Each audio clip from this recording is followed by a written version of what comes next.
Semaine panafricaine de la critique d'art. Depuis 2021, il est journaliste et il est coordinateur et critique d'art. Merci de bien vouloir ovationner M. Owana Nsama, chevalier de l'Ordre du Mérite camerounais. Merci de me passer la parole. Je l'avais déjà prise, mais de manière informelle. Donc, cette fois-ci, je m'installe pour délivrer mon petit speech. Je vais commencer.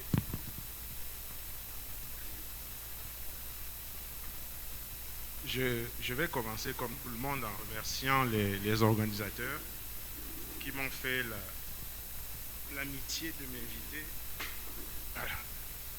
de m'inviter pour venir partager avec vous sur ce thème qui est essentiel et fondamental. On a vu les réactions tout à l'heure qui montrent que la richesse du thème, on ne pourra pas naturellement l'épuiser, mais tout au moins donner des clés, des petites clés pour que chacun, en partant d'ici, puisque c'est un atelier de formation, si j'ai bien compris, puisse saisir les enjeux, d'abord la réalité qu'il y a derrière et les enjeux, et éventuellement ce vers quoi on devrait aller. Je voudrais rappeler que le thème de l'atelier, c'est la sauvegarde du patrimoine et la préservation de la paix sociale. Ça, c'est le thème général. Nous autres, on fait des interventions qui partent de ce thème général. La mienne s'intitule Patrimoine et construction de la paix. 2 points.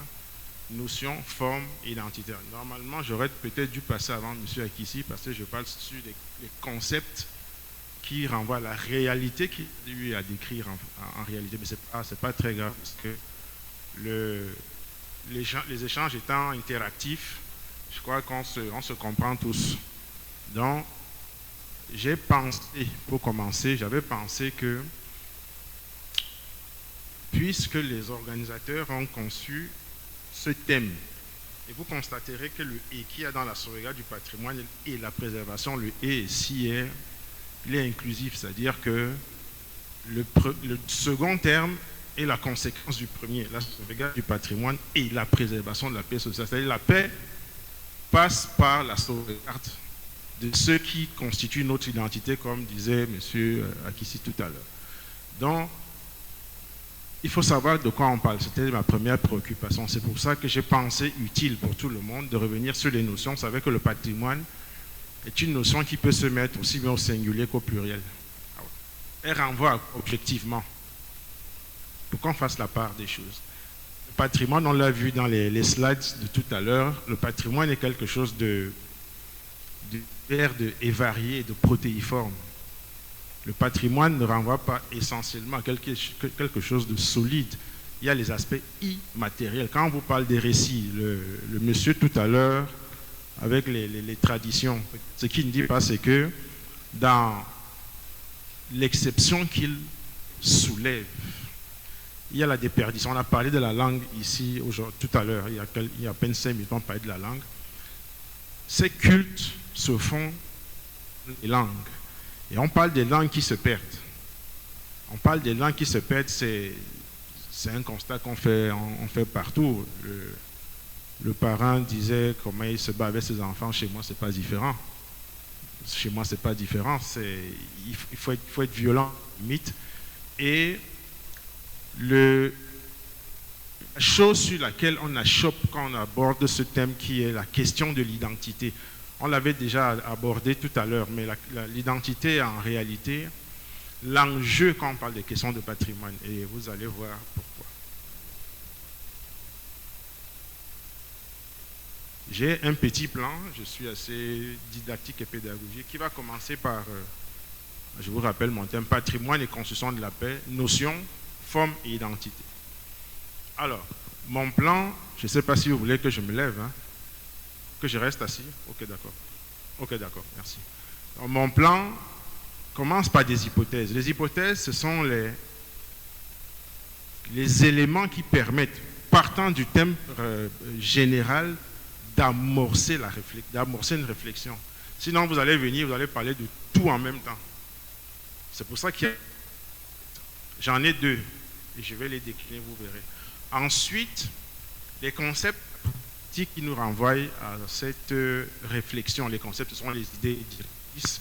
Et la problématique, c'est le contenu dans lequel on va pouvoir réfléchir pour essayer de sortir des éléments, puisqu'on est dans un atelier pratique, j'ai envie de dire ça ainsi, pour outiller ceux qui nous écoutent et nous-mêmes en même temps. Après, j'ai pensé utile qu'il fallait qu'on présente quelques exemples, cela va de soi. Quelques exemples, il y a eu des slides ici tout à l'heure, ce sont des exemples pour qu'on saisisse ce qu'on dit, qu'on voie. Vous savez que l'apprentissage est peut-être d'abord visuel avant d'être dit. On vous montre, même si vous ne parlez pas la langue, quand on vous montre, vous retenez. Et après, votre cerveau fait les efforts qu'il faut pour retenir le nom de ce qu'on vous a montré, et ainsi de suite, et ainsi de suite. Et après, j'ai une petite fiche comme ça, qui est un peu comme une fiche de recap. Qu'est-ce qu'il faut retenir? Qu'est-ce qu'on doit pouvoir retenir dans tout ce qu'on va déballer? La dernière ligne pour aller plus loin, ce sont de la documentation. J'aurais pu dire bibliographie indicative, mais ça fait pompeux, on n'est pas à l'université ici.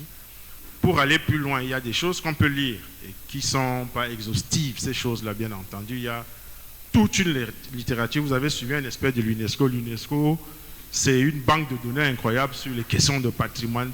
Et dans diverses langues. On parle là, mais malheureusement, il n'y a pas. C'est pas écrit en sénofo là-bas ou en malinké, malheureusement. Encore une fois, pour ceux qui parlent les langues d'ici, si vous voulez avoir ces documents dans vos langues, vous ne les aurez pas. On vous tient par la langue.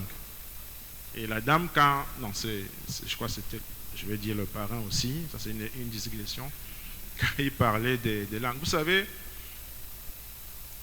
au Cameroun, on dit « je suis entré dans ta tête » ou bien « j'entre dans ta tête ». Ça veut dire quoi? Ça veut dire que, pour revenir à ce que vous disiez, quand les missionnaires arrivent, la première des choses qu'ils font, c'est quoi? C'est apprendre les langues.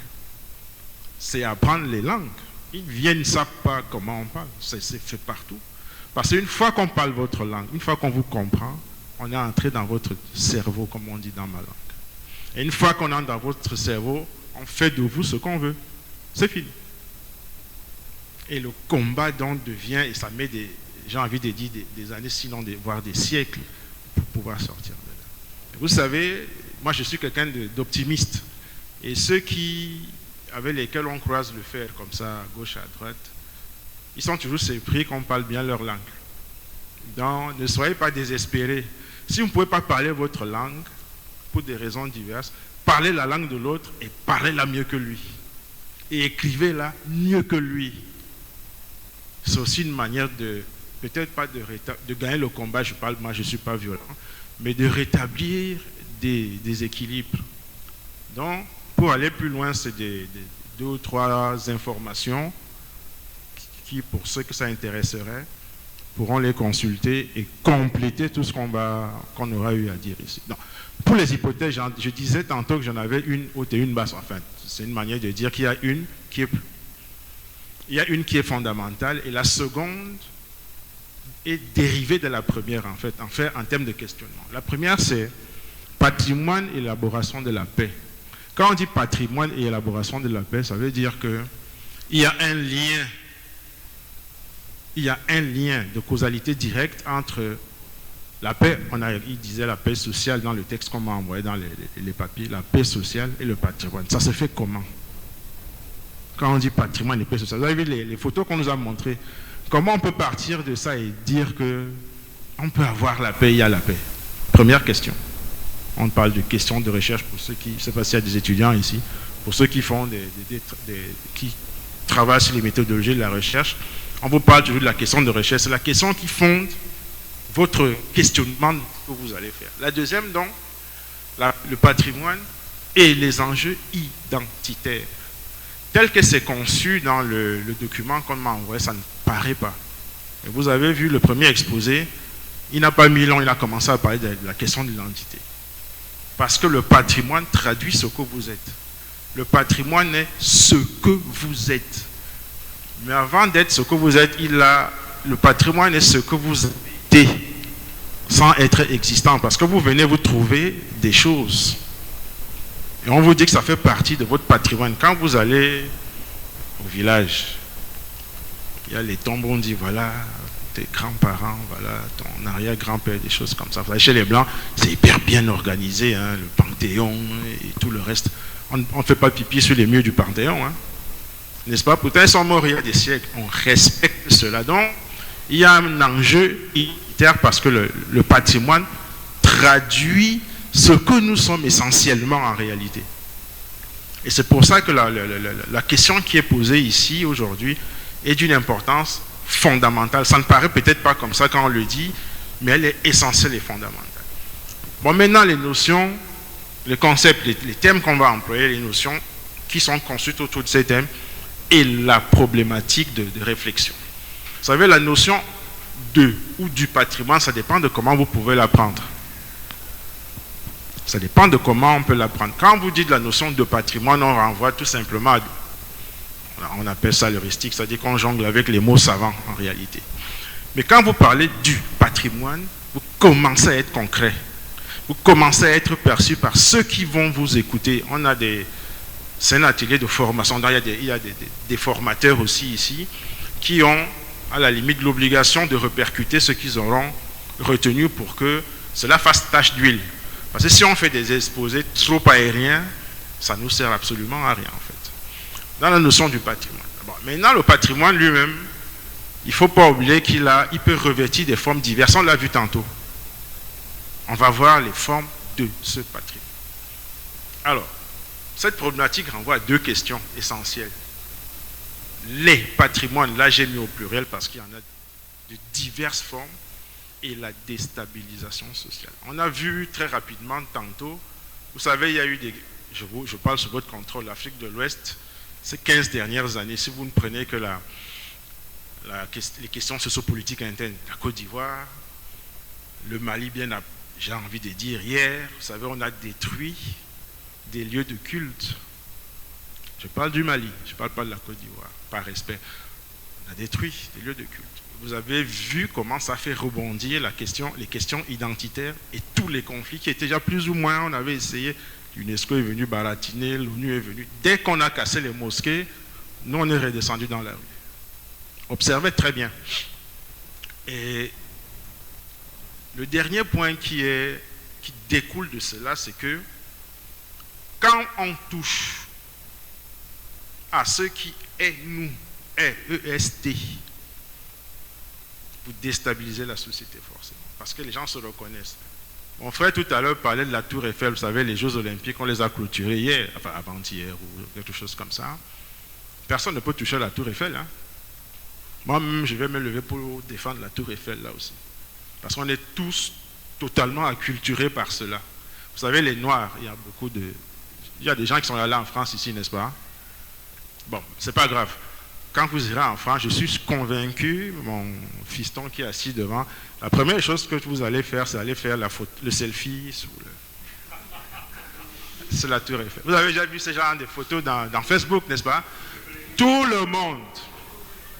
Moi-même, je n'y échappe pas, mais je ne mets pas sur Facebook, n'est-ce pas? Tout le monde, dès qu'on arrive à Paris, et quand je viens ici, personne ne vient faire la photo au bord de la lagune ébriée. Parce que c'est la lagune ébriée, n'est-ce pas? Mais dès qu'on arrive à Paris, nous tous, on fait les selfies. Ma femme fait, moi-même, tous mes enfants, n'est-ce pas?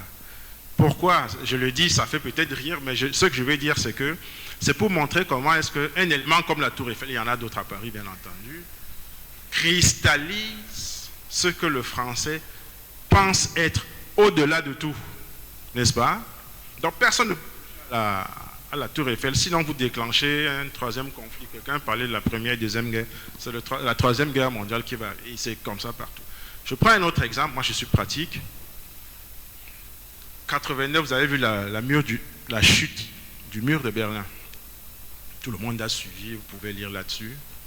Mais il y a eu des détails, il y a eu un élément important, c'est que vous avez constaté que l'Allemagne avait été divisée par un vieux mur et tout. Le mur, on l'a cassé. Et vous avez vu que ce mur qu'on a cassé, il n'y avait pas de débris, chacun prenait un morceau pour ramener. Vous avez constaté ça?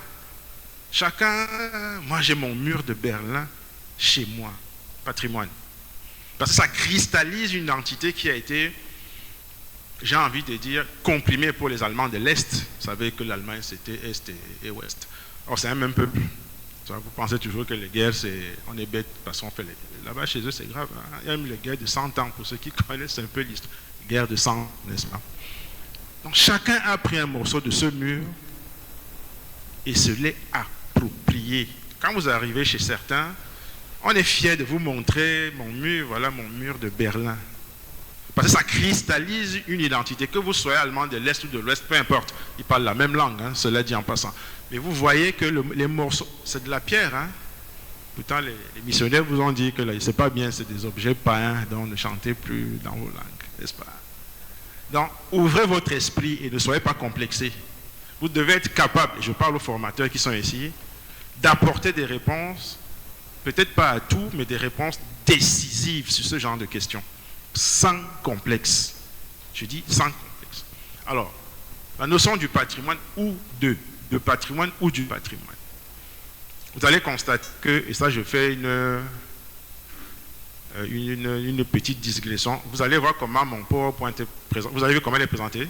Ce sont des points en fait. Vous ne voyez pas de phrases. N'est-ce pas? Ce sont des points PowerPoint, comme on dit. Parce que je peux écrire 10 000 pages, je découpe et je viens vous faire lire ça. Et je lis en même temps que vous, finalement, ne se comprend plus, en fait. C'est comme ça qu'on essaie de faire le PowerPoint. Pour ceux que ça intéresserait, je pourrais revenir dessus, mais en off. Alors, la notion de ou du patrimoine renvoie à quoi? Ça renvoie à l'objet de bien. Avec bien, c'est dans le sens de bien économique, c'est-à-dire que quelque chose qui est essentiellement périssable. Si on détruit la cathédrale de Yamoussoukro, ça n'existe pas déjà, elle est relativement récente d'ailleurs. Mais si on la détruit, il n'y en a plus. Il faut la protéger, n'est-ce pas? Ça renvoie à quelque chose de solide et qui s'inscrit dans le temps. Dans le temps long, comme disent les historiens. Les historiens, ils découpent le temps, ils sont des malins, comme les métaphysiciens.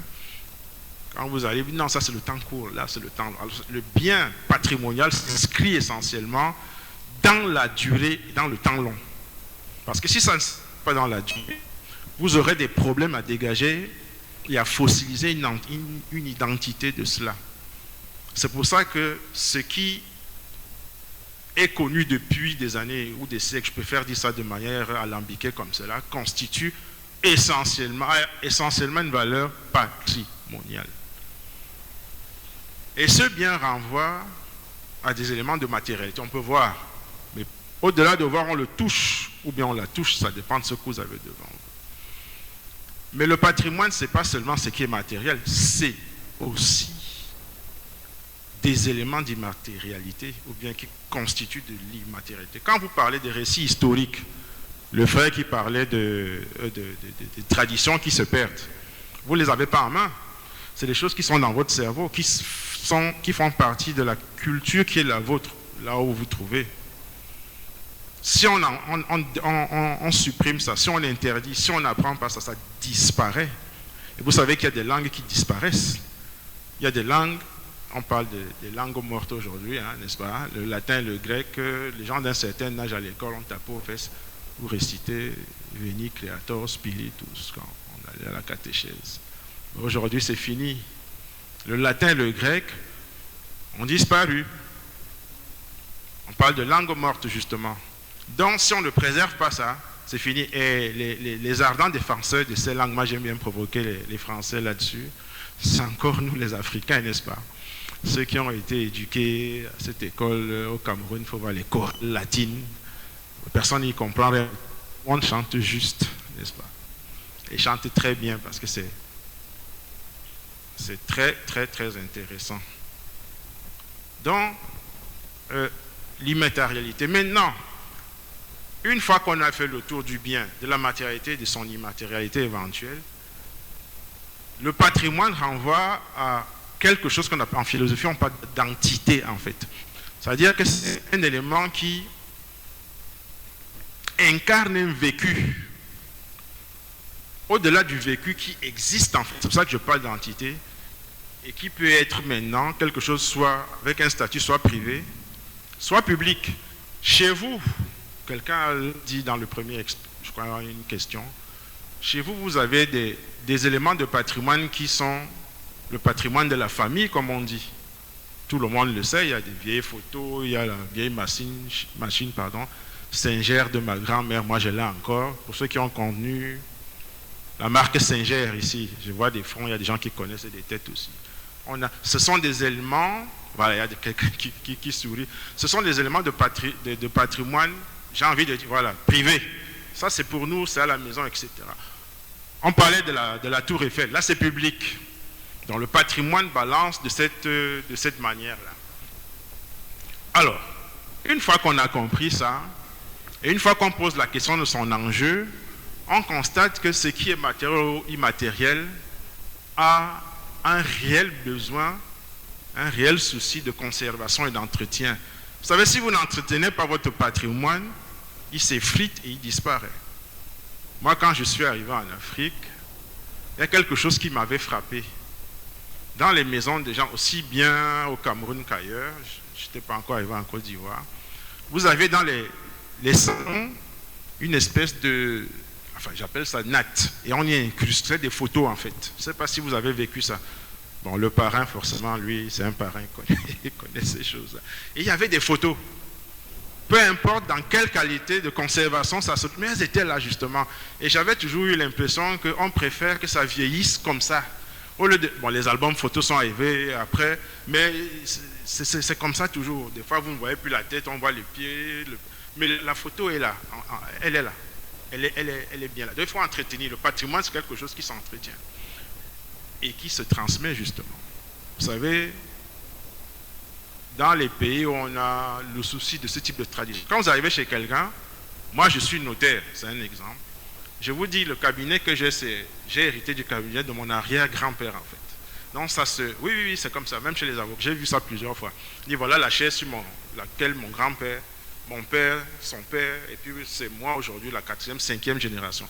Ça se transmet. Ça se transmet absolument et ça se pérennise. Pérenniser, ça veut dire qu'on fait tout ce qu'il faut pour que ça vive. Le patrimoine doit être quelque chose de vivant et j'ai mis muséologie, j'aurais pu mettre galerie d'art, ça dépend. C'est-à-dire qu'il y a des structures et des institutions qui ont pour objectif de travailler à ce que le patrimoine soit quelque chose de vivant et conserve sa mémoire. Quand vous allez dans un musée ou dans une galerie d'art, il y en a ici à Abidjan, je le sais, au Cameroun de plus en plus, à Yaoundé, Douala, on en a. L'objectif de ces institutions, c'est de travailler à ce que les objets patrimoniaux, d'abord, soient connus, dans un état de conservation et de présentation respectable. Et justement, parler des enfants, l'éducation et tout. Tous les samedis, vous pouvez y faire un tour, on explique aux enfants, voilà, etc. Donc, le musée, la muséologie, c'est la discipline en fait, a pour objectif de condenser tout cela. Et il y a des spécialistes en muséologie, hein, c'est pas un vain mot, il y a des gens qui apprennent ça de manière technique, de manière pragmatique aussi. Voilà de longues années. Alors, le patrimoine, c'est pas seulement ça, c'est aussi, comme on disait, des éléments d'immatérialité. La tradition orale, ou bien les traditions historiques, comme on dit techniquement, renvoient à des corpus, c'est-à-dire c'est des tas de choses qui concernent votre identité traditionnelle. C'est du patrimoine. Et vous savez que pour ceux qui sont de culture, ou bien de tradition orale, nous tous les Africains noirs, c'est comme ça, on transmet de père en fils. Mais là où c'est davantage, vous avez des castes en fait. Vous avez des castes où les gens sont spécialisés dans la transmission de cette tradition qui contribue à un patrimoine essentiel et fondamental. Et notamment dans une zone comme l'Afrique de l'Ouest. J'étais au Sénégal, j'étais au Bénin, c'est de père en fils. Vous avez suivi, comme moi, avec beaucoup de peine, le décès de Toumani Diabaté. Toumani Diabaté est voilà, des gens qui acquiescent. C'est un choriste de très haut vol qui m'a reçu à Ségou chez lui en 2016-2017. De la lignée des griots de chez lui, justement. Et il avait eu le temps déjà de former, de transmettre. Je crois son neveu à son fils, son neveu aussi, je l'avais rencontré, même son neveu qui m'amène chez lui, son neveu, son fils, etc. Et il n'est pas le seul. Et il n'est pas le seul. Donc, la tradition orale, il y a des manières de table aussi. Vous avez vu, il y avait une fiche tout à l'heure, là, on a montré la tchèque, n'est-ce pas? Depuis que je suis venu, c'est... Moi, on me gave à... là. Ça fait partie, il y en a d'autres plats. Au Cameroun, vous savez qu'il n'y a pas très longtemps, on a parlé du ndolé comme étant patrimoine culinaire de l'humanité désormais. Mais nous, on ne va pas laisser ça parce que moi, je ne suis pas de la zone. Il faut aussi que pour nous, qu'on prenne ça. Ça, c'est les problèmes des Africains. Mais on se reconnaît tous qu'on est Camerounais à l'extérieur du Cameroun, dans le ndolé. En fait, c'est ce que je voulais dire. Donc, les manières de table et autres de la gastronomie font partie. Vous savez, vous allez arriver en France. Moi, j'aime bien la France. Bon fromage, le camembert, le Bordeaux, bon, voilà, n'est-ce pas? Il y a peut-être la saucisse. Vous allez en Allemagne, c'est le verre voilà, ils ont vite répondu. Ça, c'est les Africains, ils ont vite répondu. Et c'est en litres. Vous allez en Pologne, c'est la même chose. Et il y a la fête de la bière en Bavière, n'est-ce pas? La fête de la bière. Je dis bien la fête de la bière. C'est-à-dire qu'on boit, c'est 1 litre. Moi, j'ai vécu ça. Moi, je ne bois pas d'alcool. J'étais avec des Africains, je leur ai dit que faites gaffe. C'est pas la bière qu'on boit. C'est pas la. Non, 5, 10, 15 minutes après, maximum, ils étaient tous cadavres là. Et les petits blancs qui étaient avec nous étaient encore là, joyeux. N'est-ce pas? Donc, les manières de table. Les zones protégées font partie du patrimoine aussi. Vous avez vu, il y avait une très belle image. Au Cameroun, vous avez entendu parler du parc de Ouaza, par exemple. Il y a des parcs partout chez nous. Très beaux parcs. Et c'est comme ça dans toute l'Afrique noire en réalité. Vous avez des espaces protégés qui font partie de... Et quand je dis espace protégé, c'est dans l'acception large. On parlait de tradition tout à l'heure, le monsieur. Et je suis convaincu que dans ce qu'il disait, il y a des espaces sacrés où on fait un certain nombre de choses. Et ces espaces font partie de notre patrimoine. Chez nous, on ne badine pas avec. Si on vous dit n'y allez pas, ne forcez pas, n'y allez pas. Mais on ne vous défend pas d'y aller, mais on dit si vous y allez, vous assumez après. Ça fait partie de notre patrimoine, c'est fort, les vestiges, etc. Alors, on parlait tout à l'heure de la question de comment on protège la patrimonialisation. C'est ça qui permet de protéger le patrimoine. La patrimonialisation, ça veut dire ça veut tout simplement dire que on met en place tout un système qui permettra de protéger notre patrimoine, qu'il soit matériel ou immatériel, sous la responsabilité d'une autorité. Vous savez que c'est pour ça qu'il y a des ministères de la culture, justement. Les ministères de la culture ont pour objectif de mettre en place des systèmes qui permettent d'abord de détecter, parce qu'on ne connaît pas tout. On vous dit qu'il y a un vieux qui a 100, je ne sais plus combien d'années, on va faire. Il faut qu'on aille vers lui, ce qui n'est pas éternel. Il faut détecter, il faut classifier, il faut répertorier, il faut classer, il faut trouver le moyen de protéger cela et de pérenniser et enfin de transmettre. C'est toute une chaîne extrêmement complexe et chaque chaîne a sa spécificité. En fait, donc la patrimonialisation permet de protéger à travers des lois et règlements, bien entendu, et éduquer. Vous savez que, je ne sais pas comment ça se passe ici, mais le patrimoine, c'est des notions qu'on doit enseigner à l'école. Hein. Je ne sais pas si vous avez des cours sur la culture, je dis n'importe quoi, aussi bien à l'université qu'au secondaire, mais c'est des choses qui devraient exister. Et dans le cas de ce qui nous réunit ici, c'est le travail d'une association, n'est-ce pas? Et vous voyez que les associations, aussi bien que l'État, patrimonialisent. Ce qui se passe aujourd'hui, c'est qu'on réfléchit, excusez-moi, oh là là, c'est qu'on réfléchit sur comment protéger. Et je vais m'arrêter là pour 2 minutes, j'ai envie de faire...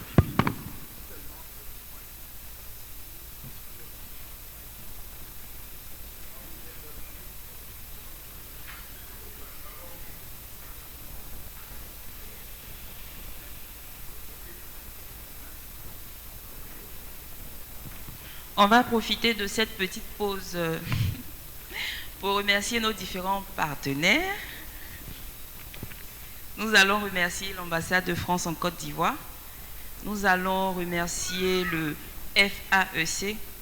Nous allons remercier ES Partners, le Goethe Institut, l'Institut français, le Sénat Café Théâtre que nous remercions chaleureusement. Nous allons remercier le Burida, le Massa, Point Final, Invictus, Schroma Graphique, Scène Média, Sillon et Cultura, Douaoudé TV, Sama et l'UNESCO. Donc nous remercions nos différents partenaires sans qui ces différents ateliers de formation ne seraient peut-être pas possibles. Donc nous remercions nos différents partenaires. Et ensuite nous allons passer à une...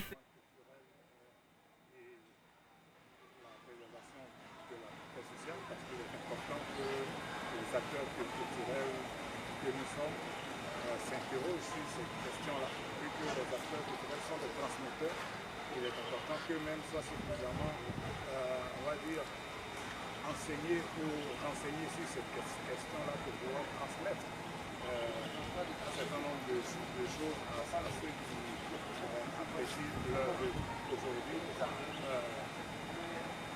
Les questions de l'élévation de notre patrimoine culturel, parce que, tout simplement, quand on parle de patrimoine, il y a certes le passé, il y a le présent, mais c'est ce patrimoine qui nous permet de nous projeter dans le futur. Donc c'est comme si nous sommes passés pour être présents dans le futur.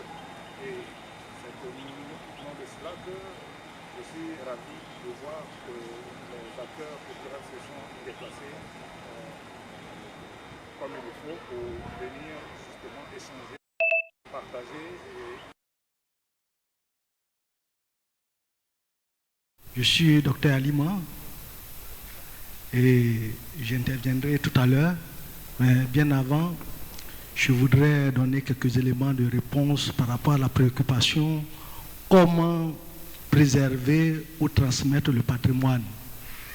Pour ma part, cela pourrait reposer sur ce proverbe qui dit que asseyons-nous sur l'ancienne natte pour tisser la nouvelle.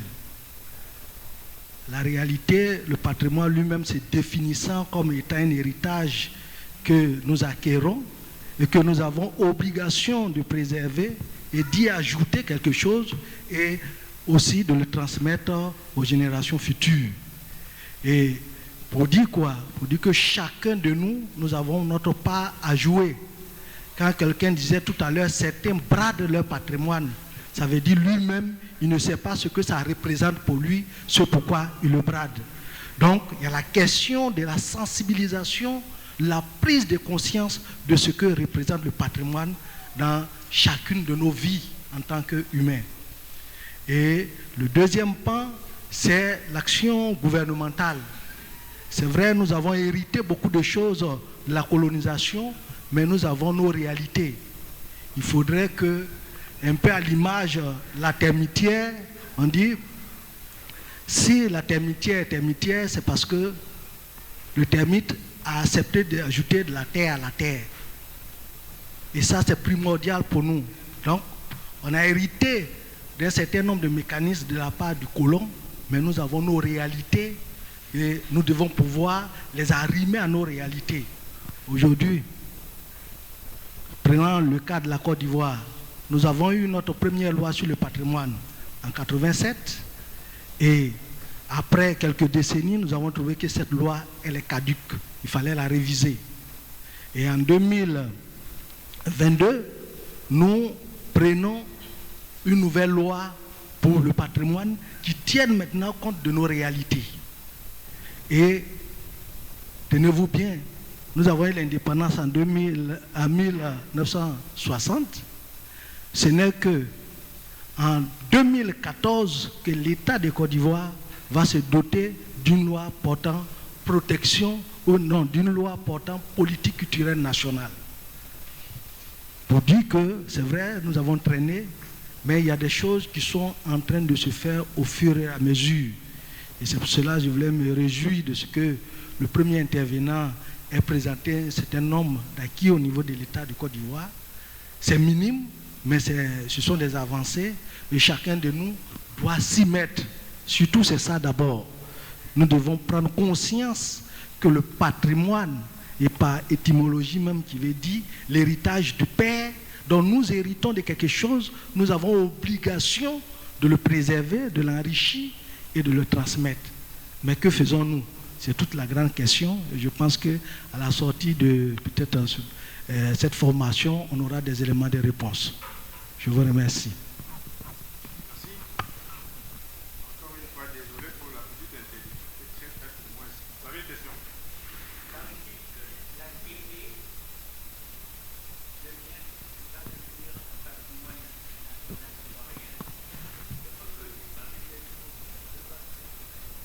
Ok, je voudrais continuer avec votre permission. Il me restait une dernière ligne. Mais déjà pour vous dire que ce qui m'est arrivé tout de suite là, j'ai besoin de présent, dans ma culture, excusez-moi, dans ma culture, il y a ce qu'on appelle le MVET. Vous avez certainement entendu parler de ça. M-V-E-T. C'est un art oral. C'est un art qui renvoie à la littérature orale, mais qui est segmenté par beaucoup de disciplines, aussi bien le chant. Le MVET, c'est un instrument de musique traditionnelle en fait. Et les hauts initiés, puisqu'on parle de patrimoine, les vrais, pas ceux qu'on rencontre souvent sur la plage parisienne qui vous disent qu'ils sont des initiés, il y a plein de gens comme ça. Quand ils sont en représentation de 8h du soir à 8h d'éruption, il y a eu des enregistrements, ça a fait l'objet de livres, etc., etc. Je vous passe les noms compliqués. Quand le monsieur avait un besoin pressant, il regarde dans la salle quelqu'un qui il dit, jeune homme, va faire pipi. C'est comme ça que ça se faisait. Et lui, il va faire pipi, et moi, je me soulage. Mais je n'ai pas encore je n'ai pas cette puissance, en fait. Il y a autre chose, s'il a envie de boire, parce qu'il parle sans arrêt, en fait. Et il joue. Il regarde le frère qui est barbu comme moi. Moi, j'ai enlevé pour moi. Il va boire un bon verre de vin de palme. Vous allez boire, et lui, il se remplit l'estomac. Ce qui fait que chaque fois, il se recherche comme cela. C'est pour montrer combien une fois nos patrimoines sont à préserver et d'une richesse. Le livre, c'est le MVET d'Azuengema, pour ceux qui ça intéresserait. C'est un ethnomusicologue. Je pourrais vous donner les références. C'est pas, vous n'avez pas besoin d'écrire. Je pourrais vous donner les références. Vous n'avez pas besoin d'écrire. C'est un ethnomusicologue français, Lorstom, dans les années 70, qui avait fait cet enregistrement. De 8h du soir à 8h du matin, sans interruption. Le livre, c'est le MVET d'Azuengema. Azuengema, c'est le monsieur qui déclamait, en fait, toute la nuit, pour vous montrer combien de fois nous avons intérêt à préserver ce qu'on peut encore préserver et qui a pu survivre comme ça a pu survivre. Donc, la deuxième ligne, c'était naturel, culturel, on a compris. Le patrimoine renvoie à l'élément qui signifie l'acte du génie humain. Vous savez, tout ce qu'on a montré là, c'est l'acte de l'homme en fait. C'est l'homme qui fait, qui a construit, la femme, la tchèque, tout ce que vous voulez, la tour Eiffel, c'est des constructions humaines en fait, faites par l'homme. Et qui s'inscrivent, comme je le disais tantôt, sur un temps qui est long. Vous savez, la tour Eiffel n'a pas 10 ans. Hein? La lagune Ébriée non plus. La Tchéquie, je vous mets au défi de me dire depuis quand ça existe, etc., etc. Donc ça s'inscrit toujours, les objets de patrimoine ou les éléments de patrimoine, sur une temporalité longue, en fait. Et puis nous venons, chacun, on n'a pas les mêmes âges ici, chacun arrive quand il peut arriver et s'approprie de ce patrimoine, en fait, ce qu'il peut en faire dans le travail qui est le sien. Préservation, conservation, transmission, pérennisation, patrimonialisation, si vous voulez, etc. Maintenant, sur les formes de patrimoine, je me suis inspiré d'une collègue chercheur qui a participé à un séminaire sur les questions de patrimoine culturel, justement, et qui parle du patrimoine comme un champ de paradoxe. C'est une expression que j'aime beaucoup, c'est pour ça que je l'ai citée ici. Pour montrer, vous avez vu tout à l'heure, le côté protéiforme de ce qu'on entend par patrimoine. Ça peut être matériel, ça peut être immatériel, tout ce que vous voulez. À partir du moment où on accorde une importance principale à quelque chose, ça devient objet de patrimoine. Chez nous, les Africains, vous savez très bien que quand vous naissez, votre, comment dire, le nombril, le cordon, pardon, on l'enterre quelque part. Chez nous, c'est où il y a des bananiers, je ne sais pas comment ça se fait ici, mais ça ne doit pas être très différent, peut-être au bord de l'eau. Chaque fois que vous allez passer là où on a enterré votre cordon, vous êtes tenu de vous incliner, de vous y incliner. Parce que vous avez une partie de vous qui est enterrée là. Pourtant, vous êtes encore vivant. Donc, tout ça, c'est des objets de patrimoine. Quand vous arrivez, si vous êtes né chez les Blancs, comme on dit dans ma langue, Le jour où vous arrivez par là, vous rappelez comme aux gens que mon cordon est enterré symboliquement. Mais ils ne vont pas comprendre parce qu'ils les brûlent en fait. Enfin, on les incinère. Vous voyez? Et cet hôpital pour vous, si vous avez la chance d'y aller avec vos enfants, je ne sais pas, vous dites que c'est là qu'on a enterré mon cordon. Et on est tenu d'être un peu plus respectueux des murs de cet hôpital. On ne va pas faire pipi là-dessus. Parce que dans le patrimoine, il y a quelque chose qui renvoie à un champ de paradoxe. On peut l'avoir en tout. Si vous avez ce stylo que j'offrirai à quelqu'un tout à l'heure, s'il a mis 10 ans, vous allez avoir un rapport particulier. Pourtant, ce n'est qu'un stylo de rien du tout. Avec lui, on peut l'acheter, le jeter, l'offrir, c'est rien. Mais à partir du moment où vous établissez un lien affectif à travers le temps, parce que ça a mis 10 ans, 5 ans, je dis n'importe quoi, c'est compliqué. Vous avez vu, il y a les Jeux Olympiques, je termine par là pour les exemples. Il y a un monsieur, un Français, qui a offert sa médaille à je crois, quelqu'un qui souffrait de cancer. Ça ne va pas soigner son cancer, bien entendu. Mais c'est quand même une médaille olympique, objet de patrimoine, et c'était chez eux à Paris. Et la personne, peut-être, ça va déclencher, je ne sais pas quoi, dans son système immunitaire, peut-être on le lui souhaite. Mais c'est pour vous dire que le patrimoine peut partir de tout. Des choses qui peuvent paraître insignifiantes, que des choses qui seraient, qui auraient déjà de la valeur a priori. Donc, les formes du patrimoine, champ de paradoxe, et toujours pour nourrir l'expression de champ de paradoxe, Dominique Guillot dit qu'il y a des choses qui s'ignorent, mais qui possèdent tous les attributs de ce qu'on entend par patrimoine. Et c'est ce que j'étais en train de dire justement. Je parlais de l'exemple de ce stylo qui coûte 50 francs, 100 francs, rien du tout. S'il met 10 ans dans mes affaires, je ne vais plus l'utiliser comme les autres parce qu'il est là depuis. Du coup, il devient comme une partie de ma main. C'est peut-être mon 6e doigt. Pourtant, c'est rien du tout. Si la mine est épuisée, je peux même la changer et continuer à écrire, mais je vais garder mon stylo. Or, quand je l'ai acheté il y a 10 ans avant, ce n'était qu'un stylo. Donc, les attributs qui font en sorte qu'un objet devienne un objet de patrimoine se construisent aussi avec le temps et en fonction du rapport affectif. Et je parle là pour les formateurs qui sont ici, au-delà du temps, avec le rapport affectif que vous établissez.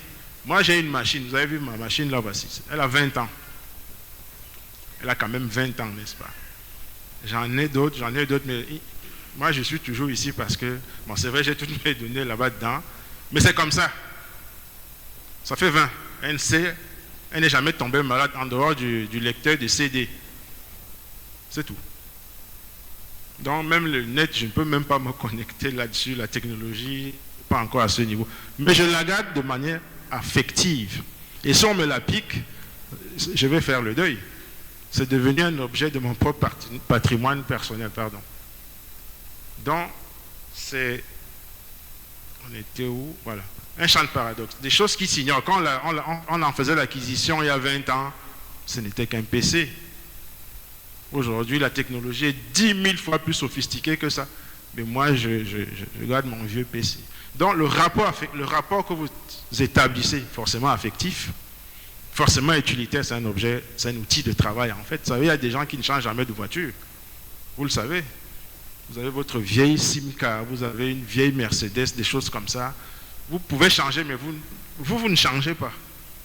C'est devenu un objet de votre patrimoine, etc., etc.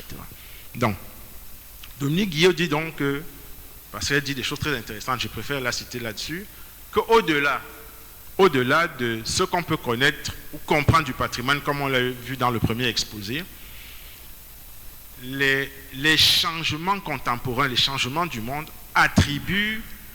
viennent attribuer des valeurs à des choses pour lesquelles nous n'avions pas la conscience que ça pourrait devenir des objets de patrimoine. Vous savez qu'il y a la notion, il y a un aspect de l'UNESCO aussi, il y a la notion de patrimoine de l'humanité. Vous savez ça? On parle du patrimoine de l'humanité. On vient chez vous, on constate qu'il y a beaucoup de chimpanzés, la forêt, on dit que bon, on va la protéger. Or, nous qui vivons là-bas, nous les pygmées, ça ne nous dit pas grand-chose. C'est juste on prend le bois pour faire notre feu, on tue notre bête, on vit de cet écosystème-là. Et on ne va pas plus loin que ça. C'est tout à fait normal qu'on y vive comme on a toujours vécu. Alors, du lendemain, on débarque, on nous dit qu'il ne faut plus utiliser les arbres parce que Or, on nous coupe les arbres en Afrique tous les jours, n'est-ce pas? Pour aller faire le papier ailleurs, mais ça, je dis ça pour être méchant. Donc, vous vivez comme ça avec des éléments qui font partie de votre vécu et du jour au lendemain, en fonction des grands bouleversements, en fonction de comment est-ce que ceux qui décident, les choses changent de statut en fait. C'est ce que je suis en train de vouloir dire. Et la modernité a fait en sorte que beaucoup de choses qui étaient des choses qui participaient de notre vécu, je parle des forêts là par exemple, sont devenues patrimoine de l'humanité. Par conséquent, on les protège. Par conséquent, on ne pouvait plus y avoir accès. Mais on oublie, vous viviez là-dedans de père en fils, et à partir du moment où on amène les routes dans ces forêts, on construit et tout, ça déstabilise les modes de vie des gens. Donc c'est pour ça qu'on parle d'un champ de paradoxes. Donc, les formes, vous avez les vestiges anciens, je ne donne pas d'exemple, on se comprend, j'en ai déjà parlé, les écosystèmes. Là, pas seulement forestiers, mais même marins, en fait. Vous savez qu'il y a la biologie marine, enfin, comme on dit, dans l'eau. Il y a tout un écosystème dans l'eau sur lequel il faut pouvoir travailler. Pour vous, les instructeurs, vous avez beaucoup d'eau ici. Je ne sais pas ce qu'il y a en dessous, il faudrait peut-être regarder là aussi pour voir comment est-ce qu'on peut commencer à réfléchir sur ce qu'on peut y trouver. Les espaces fauniques, les forêts sacrées, les patrimoines génétiques, etc. etc. Donc la notion de patrimoine renvoie à une diversité de possibles en fait. Il y a tellement de choses qui peuvent être classées dans le champ ou bien dans comment dire, dans le contenu de ce qu'on entend par patrimoine. Ça peut être tout en fonction de comment est-ce que vous établissez le rapport avec cette chose-là. Le dernier point, c'est sur la culture. On parlait du patrimoine culturel, les savoirs endogènes. On en parle beaucoup, on en a beaucoup parlé, c'est-à-dire que à côté, le parrain est parti, à côté des savoirs qui nous viennent de l'Occident, c'est lui qui parlait un peu comme ça, nous avons nos corpus de savoir. Quand on parlait de tradition, quand vous prenez la pharmacopée par exemple, ou la médecine traditionnelle comme on dit vulgairement, ça fait partie de nos savoirs qui sont les nôtres, etc. etc. Les savoir-faire, les traditions, les langues. On parlait des langues lors de la première intervention. Ça fait partie du patrimoine. Il y a des langues dans certains coins de l'humanité, vous avez des communautés de peuples où les gens ne dépassent pas 50. Et la langue que ces gens pratiquent, ils sont les seuls à la pratiquer. Il faut pouvoir la protéger, sinon ça disparaît, ça fait partie du patrimoine de l'humanité, justement. Donc, etc. Les récits mythologiques, l'histoire ancienne, les musiques patrimoniales. Le monsieur parlait de musique tantôt. Les musiques dites patrimoniales, on disait musique traditionnelle, mais ça faisait très péjoratif. Donc, depuis on ne dit plus traditionnel, on dit musique patrimoniale ou danse patrimoniale, font partie de ce que nous avons, qui reflète notre propre identité, les danses rituelles, etc. Maintenant, ça nous permet d'arriver sur la première hypothèse, comment on peut développer ça, le patrimoine maintenant au pluriel et la paix sociale. Qu'est-ce qu'on peut constater? C'est des points de constat objectifs, si je puis dire les choses ainsi. Le premier point, c'est que le patrimoine est ce qui construit notre identité. En l'occurrence ici, pluriel. En l'occurrence ici, pluriel. En dehors du fait que nous soyons des êtres humains, on appartient à une classe commune. En tant qu'être humain, il n'y a pas de problème là-dessus. Mais vous constaterez qu'on peut avoir des identités plurielles. Vous savez qu'il y a des gens qui ont plusieurs, pas identités, mais qui ont plusieurs nationalités. Vous savez qu'il y a ça, par exemple, en foot. On vous parle de la nationalité sportive, n'est-ce pas? On vous parle de Eto'o, l'espagnol, il ne doit pas être présent, il a fait qu'à foot. On a des débats comme ça. Nous, on aime bien perdre le temps sur des inutilités, en fait. Ça montre tout simplement que la personne dont on parle a une identité plurielle qui est liée à son patrimoine. Ici, donc. Pour les footballeurs, ils sont obligés de changer de nationalité parce que, on sait pourquoi, etc. Et ils ne sont pas les seuls. Hein. Ils ne sont pas les seuls. L'identité, donc, c'est quoi? C'est ceux qui, par exemple, ne devraient pas aliéner. Au départ, c'est comme ça. Mais pour des questions de stratégie, d'opportunité, tout ce que vous voulez, on peut arriver à, peut-être pas aliéner le mot, je n'ai pas trouvé un autre mot pour le dire, mais faire quelque chose de différentiel. Mais vous savez que vous êtes vous. Quand on vous renie,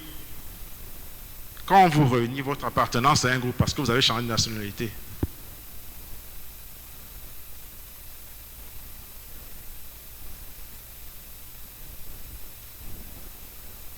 mais vous faites... C'est revenu. Peut-être pas qu'on vous renie, mais vous faites le premier effort à faire, c'est rappeler à ceux qui vous renient votre identité que vous faites quand même partie du même groupe, au-delà d'eux. Donc c'est quelque chose du pluriel, l'identité. Et c'est quelque chose sur laquelle moi je pense qu'on a des débats qui sont inutiles. Votre frère xénophobe, il est xénophobe, même s'il a épousé une femme française et il ne parle plus la langue. En quoi est-ce qu'il n'est plus votre frère en fait? On a un monsieur qui est là depuis 1945. 1945, c'est quand on libérait Paris en août 1945. Ça ne rajeunit personne ici.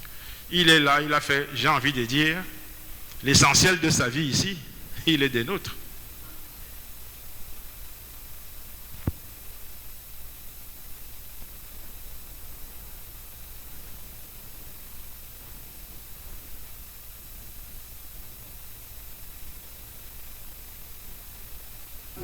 Le mal a déjà été fait. Vous savez que le mal de ce type ne se rattrape pas. Or, il faut justement connaître un certain nombre de choses. Pourquoi on en arrive jamais là? La paix sociale n'a pas de prix. On ne vous apprend rien, vous les Ivoiriens, depuis 2000, voire avant 2000 ans. Je ne vous apprends rien. La paix sociale n'a pas de prix. Je me rappelle encore, moi j'ai vu à la télé l'initiative de Didier Drogba par rapport aux questions de stabilisation, de paix sociale. Quand il prend la parole, ce n'est pas n'importe qui dirait tout à l'heure que le patrimoine aussi peut s'incarner en un individu qui est pour ce pays, pas seulement pour ce pays, parce que quand il marque le but, nous, on est contents. C'est pour toute l'Afrique en fait. Donc, il faut une prise de conscience pour savoir ce qui a été passé, ce que nous sommes aujourd'hui. Le patrimoine, ce n'est pas que le patrimoine, j'ai envie de dire, en tant qu'élément devant lequel on viendrait s'extasier. Les enjeux qui sont derrière pardon, sont d'une époque.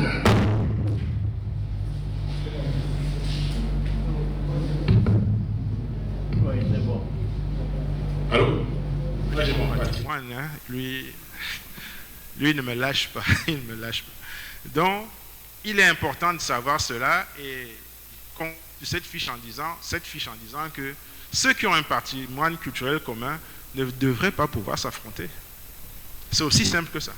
Mais vous savez, les questions de déstabilisation sociale, je n'ai pas envie de dire de guerre, parce que le mot fait peur. Chez nous, on dit c'est sorcier. On dit que c'est des choses de sorcier. Je n'arrive jamais à comprendre pourquoi les gens vont s'entretuer. Je n'ai jamais compris pourquoi. Malheureusement, l'être humain est comme ça. Ça arrive. Et des fois même, c'est beaucoup plus proche de nous qu'on ne le pense. Donc, la question du patrimoine. Le patrimoine devrait pouvoir agir ici comme une espèce d'état tampon, comme on disait. Quand on a un patrimoine commun, on ne doit pas pouvoir se battre. Ce n'est pas possible. Le sport le montre très bien. Vous avez vu les deux Corées faire les selfies, n'est-ce pas? Vous n'avez pas vu ça sur Facebook? Oui. Je vous ai dit que je suis factuel. Les deux Corées, enfin, les athlètes, c'était du ping-pong, je crois. Pourtant, vous savez très bien comment ça se passe entre ces deux pays, malheureusement. C'est un seul pays, hein, en réalité. Ils parlent la même langue, ils font... Mais la nature humaine est compliquée. Il a fallu que le sport, pour que les gars se fassent des selfies. Patrimoine commun, le sport. Patrimoine commun, une histoire commune. On sait comment les Corées se sont divisées. Donc il est important de connaître, quand je dis le passé ici, en fait je vais dire votre histoire. Et maintenant sur la question de la déstabilisation sociale de l'identité. Je vous ai dit que l'identité, c'est ce qui est inaliénable en nous et qui peut être diversifié, qui peut être pluriel. À partir du moment où on ne tient pas compte de ce qui pourrait déstabiliser cette identité, on se met sur le chemin de la déstabilisation sociale. Je l'ai dit comme ça en riant au début, allez essayer de casser la tour Eiffel, vous verrez. Aussi simple que ça. Ou bien Bon, vous allez me dire que la Tour Eiffel est très loin de nous, n'est-ce pas? Attaquer Didier Drogba en Côte d'Ivoire, vous verrez. Tout le monde nous viendra de Yaoundé, hein. On sera même plus nombreux que vous. Quand on va débarquer ici, on va vous dire que quittez un peu. Attendez, on va vous montrer comment défendre une icône, c'est-à-dire un patrimoine en fait. Et tout, c'est la même chose, vous voyez sur les Facebook, il suffit qu'il arrive, je ne sais pas où, c'est compliqué. Il va à l'enterrement d'un ami qui a perdu, lui il vient pleurer avec toi, mais c'est compliqué. Parce que on est tous derrière lui. Il a tellement cristallisé des choses, il a, etc. Je parle sous votre contrôle, hein, parce que s'il faut parler d'être, je suis le moins mieux armé que tous les jeunes qui sont ici, et je le sais. Donc, c'est des choses importantes, et c'est pour ça qu'il faut tenir compte de l'identité que tel ou tel peut incarner à un moment donné. C'est dommage qu'on n'accorde pas souvent l'importance à ces citoyens et ces concitoyennes qui se sont illustrés d'une certaine manière. Tout le monde n'est pas Didier Drogba, bien entendu, mais il y en a qui méritent, peut-être pas autant, mais sinon quelque chose qui ne serait pas très différent de ça. Je ne dis pas qu'on abandonne les gens ici. Bon, l'identité culturelle, non, c'est quoi? C'est ce que par quoi l'on se reconnaîtrait dans une communauté humaine, qu'elle soit de type politique, économique, vous prenez tout ce que vous voulez. L'identité culturelle, la nôtre ici, dans la question du patrimoine et la déstabilisation sociale, c'est ce qui nous lie et qui nous relie si on a été, à un moment, j'ai envie de dire, séparés. Vous savez que, je prends un exemple historique, vous savez que Houphouët-Boigny, père de la nation ici, et Nkrumah, Kwame Nkrumah, tout le monde connaît, comme on dit au Cameroun, au village, ils parlent la même langue, vous le savez. Mais quand on se retrouve en ville, un parle français et l'autre anglais. Voilà donc les réalités de l'histoire. Il faut connaître ça. Et il faut les connaître. Ça peut vous paraître, mais pourtant c'est la réalité. La colonisation est venue mettre des lignes, on a séparé, etc. On ne va pas refaire l'histoire aujourd'hui. Mais il y a des peuples qui sont un, mais qui sont séparés par cette réalité de la vie en fait. Par cette conjoncture historique. Après vous allez vous battre. Vous vous battez pourquoi? Pourtant, on parle la même langue. Mon cousin, le frère de ma mère, il n'y a que la rivière. On a dit que bon, comme il y a la rivière, vous allez là-bas, les autres allez là-bas, et puis vous êtes... Non. Mais c'est des faits de l'histoire. On les entérine, on les prend telles quelles. Mais à nous, donc les formateurs qui sont ici, de comprendre qu'il y a des réalités comme ça, qui peuvent attaquer le patrimoine. Qui, en l'occurrence, pour l'exemple que je prends, est un patrimoine que nous avons en commun, en fait. On va se battre pourquoi? Mais on va se battre parce que les gens ne savent pas. On va se battre parce que les gens n'ont pas assez communiqué sur la question, etc. Les gens ne sont pas informés. Donc l'identité formale de l'individu par ces facteurs structurants qui sont la famille, l'éducation, la religion, les médias, les expériences personnelles, etc. Donc l'identité est au cœur, en fait, au cœur de tout. Et elle est en éternelle construction. Vous savez que c'est l'identité, aussi bien elle est immuable, mais de manière conjoncturelle, il faut la revitaliser en fait. Quelqu'un parlait d'aller au village, il y avait les sorciers, il n'est pas parti, il a vécu à Abidjan. Et puis il a quand même pris avec la grand-mère, ils ont le courage à deux mains, ils sont allés. Lui, le frère qui parlait là, son identité est laquelle?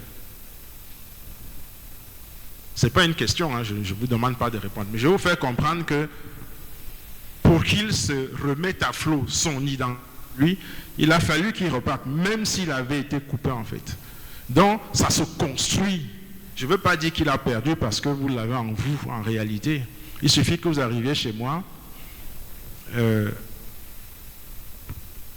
Si vous parlez la même langue que ma mère ou mon père, je dis qu'assieds-toi. Vous savez que c'est comme ça qu'on fait chez nous. Dès que tu t'appelles comment? Le nom, n'est-ce pas? Pour le donner en langue, j'ai dit assieds-toi d'abord. Le monsieur, quand vous m'avez vu lui demander s'il avait une femme camerounaise, parce que j'ai ma nièce ici, dont l'époux est de la famille de Bernard, j'ai cru que c'était lui. Ben, je n'ai pas eu le temps de leur rendre visite depuis que je suis arrivé. C'est pour ça que j'allais lui dire, comme tu as ma fille, je suis arrivé en Côte d'Ivoire, n'est-ce pas? Comment on fait entre nous? Donc l'identité, c'est quelque chose qui se construit constamment. qui s'entretient, qui se préserve et qui se protège. L'exemple du monsieur au fond qui disait son exemple est très édifiant. Il n'a pas pu aller au village durant, j'ai envie de dire, toute sa vie. Il aurait pu se dire, basta, je reste en ville et puis quoi. Mais il a toujours eu envie de se reconnecter, c'est-à-dire de se reconstruire. Et c'est ça qui est important dans son exemple. Donc c'est un processus qui est toujours en progression. Et l'identité, par conséquent, je l'ai déjà dit, quelque chose de pluriel et de diversifié. La deuxième réflexion sur la question de l'identité, la stabilisation sociale, aussi bien que ça construit, que c'est inconstruit qui nous projette sur un champ de paradoxe, on l'avait déjà dit, il y a une perception qui établit un rapport précis avec le patrimoine, je l'ai déjà dit. À partir du moment où vous établissez une relation ou un rapport de type affectif avec quelque chose, que ce soit un stylo, que ce soit une paire. Vous savez qu'il y a des gens qui gardent des paires de chaussures, ils ne les portent plus, mais vous savez pourquoi ils les gardent? Et même ne peuvent pas vous dire, mais ne touchez pas sa chaussure, sa vieille chaussure. Pour ceux qui jouent au football, il y a souvent une vieille paire de chaussures là. Vous savez ça que je vais choquer le samedi après-midi, comme on dit à Yaoundé. Elle est là, je peux m'en acheter. Non, elle est là. Parce que c'est devenu, j'ai envie de dire, une pièce de musée en fait. On est dans le patrimoine. On parle de pièces de musée, on est dans le patrimoine. Il y a des choses, on est tous plus ou moins fétichistes comme ça. Hein? Ma fille qui est assise là devant son glow, qu'on lui avait ramené de... Glow, c'est ce que c'est, je ne m'adresse pas aux hommes. C'est ce que, voilà, il y a aussi sa sœur derrière. Elle utilise ça un peu, il ne faut pas que ça finisse vite. Parce qu'on avait ramené ça de Chine ou de Paris dernièrement. Il y a des glosses partout ici, hein, mais celui-là, il ne faut pas toucher. Ça devient un objet de votre patrimoine. Vous voyez comment c'est aussi simple, comment ça se construit et comment ça peut aussi se déconstruire. Et c'est au niveau de la déconstruction, c'est ce que je dis concerne la déconstruction, parce que à partir du moment où on laisse une brèche, ces choses commencent à se déconstruire, la stabilisation commence à être fragilisée.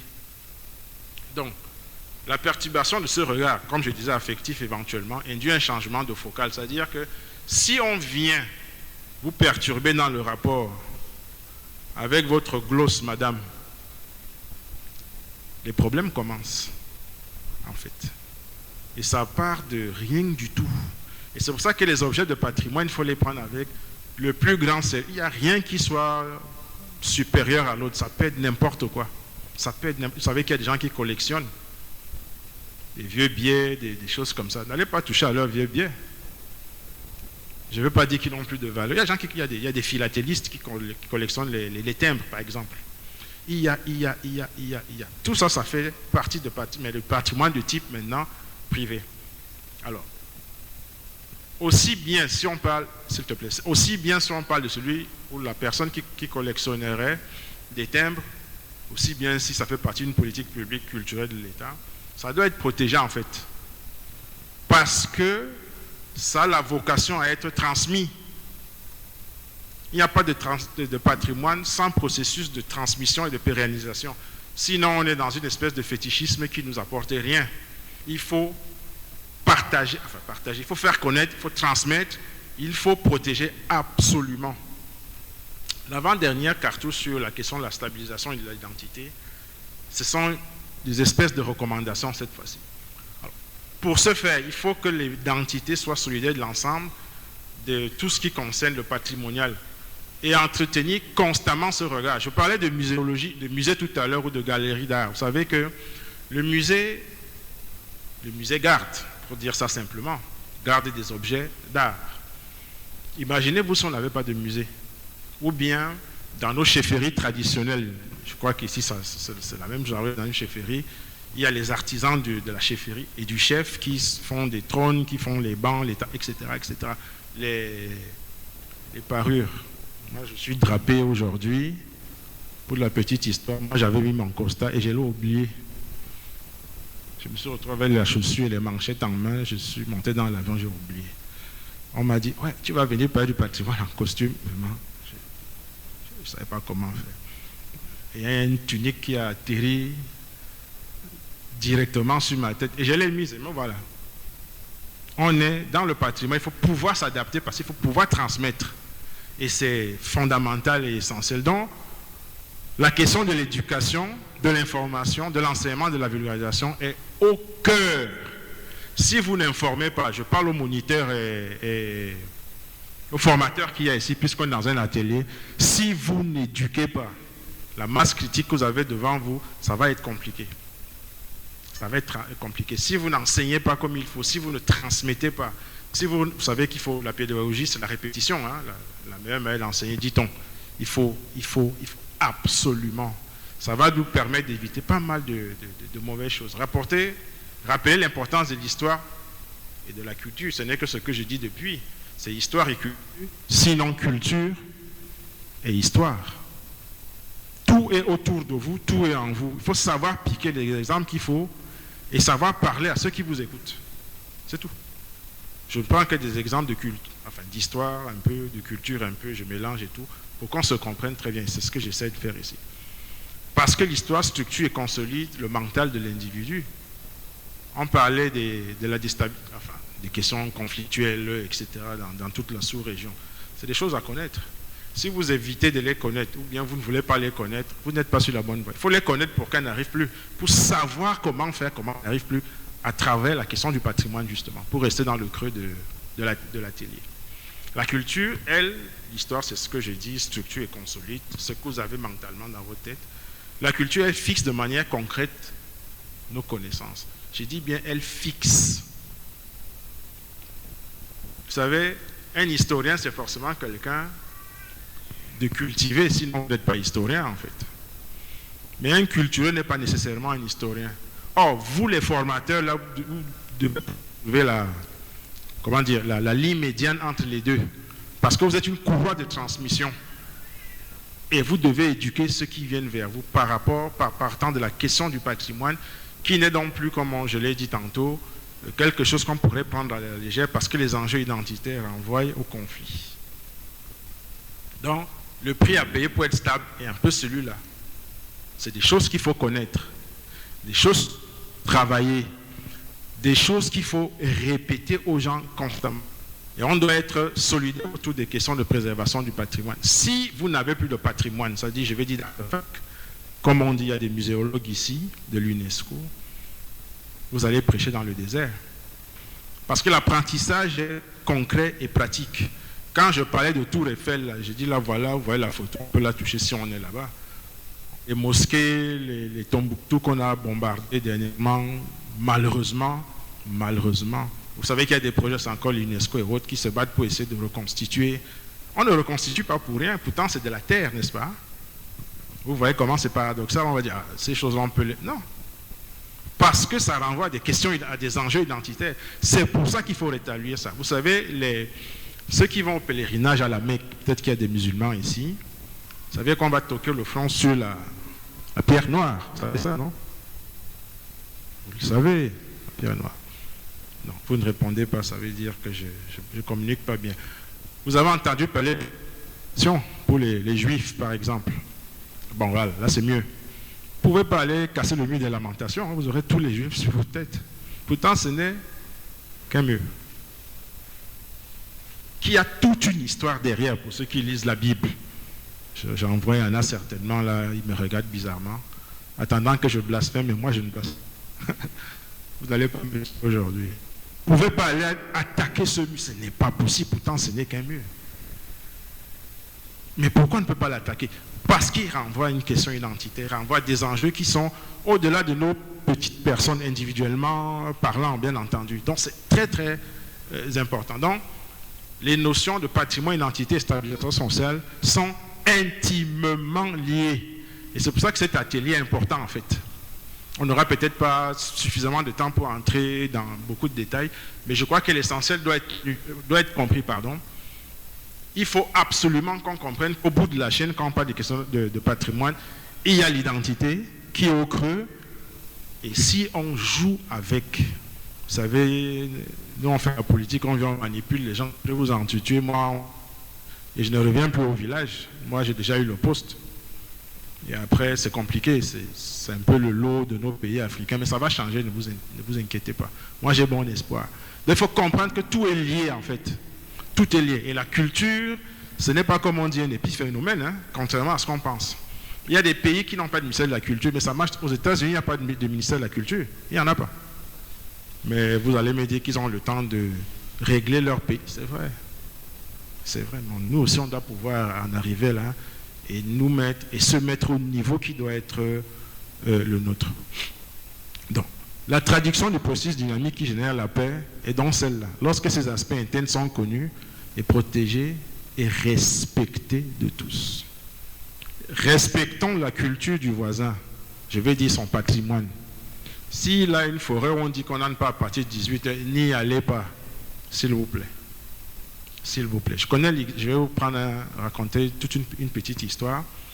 Un sociologue camerounais brillantissime était revenu, sociologue, anthropologue, il voulait voir comment dans certains rites il y a des choses, paraît-il. On lui dit que là, on ne montre ça, on ne fait pas ça en public. Il a insisté. On lui a dit que si tu insistes, tu assumes. Vous savez, il venait dont les cartésiens, lui, veut voir avant d'accepter. Or, nos logiques, c'est que ce n'est pas que tu vois avant d'accepter. Il faut d'abord accepter. Il faut d'abord accepter. Quand ta mère te dit que les jeunes hommes qui sont là, la femme là, je ne la sens pas. Accepte, mon ami. Vous verrez que plein de gens sont cassés la figure. Ma mère m'avait pourtant dit que la femme... Tu ne l'as pas écouté, pourquoi? Il y a déjà les enfants, n'est-ce pas? Ton père te dit ne sors plus la nuit. Vraiment. Ah, moi, après, là, mon père m'avait quand même dit. Ça nous rattrape toujours. Donc, le monsieur, il persiste et si, il y va. Il en est mort. Oui.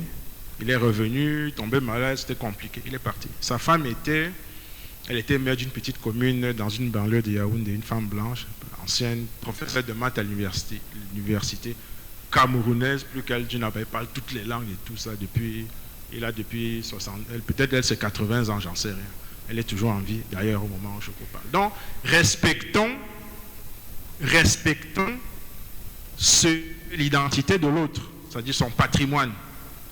Autant on doit le faire, autant il a l'obligation de respecter le nôtre. Alors, quelques exemples de patrimoine. J'ai pris des exemples qui sont parlants.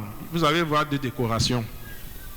Vous savez, quand on vous décore, c'est-à-dire quand vous avez eu la chance d'avoir la reconnaissance de la nation, comme on dit, vous devenez un patrimoine de votre pays, hein, vous savez ça? Quand votre chef d'État vous décore, vous êtes un patrimoine de votre pays, on doit vous préserver. J'ai mis Manu, qui vous savez, hein, n'est-ce pas? Je ne donne pas les noms, n'est-ce pas? Voilà, le grand des grands. Des gens comme ça sont en eux-mêmes des patrimoines. Vous savez que Manu, pour ne pas parler de lui, a joué lors de l'indépendance de ce pays. Vous le saviez? Voilà, invité, vous faites lui-même. Après, il y a l'orchestre.